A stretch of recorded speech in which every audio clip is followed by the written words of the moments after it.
যদি সন্ধ্যা হয় তুমি আমার সঙ্গে থেকে দুঃখের মানপত্র চলিয়ে যাও, কিন্তু আমার ইচ্ছা ঈশ্বর তোমার ইচ্ছাই পূর্ণ হোক। এভাবে তিনি তিনবার ঈশ্বরের কাছে প্রার্থনা করবার পরে মন মাহাতো চিত্তে ধীরে ধীরে উঠে দাঁড়িয়েছেন।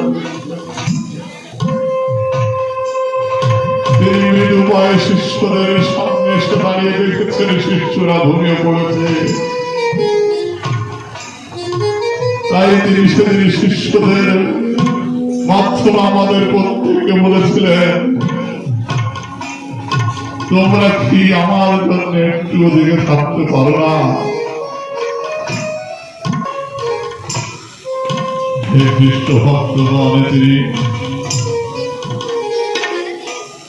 সেদিন শিষ্যদের কারো বলেছিলেন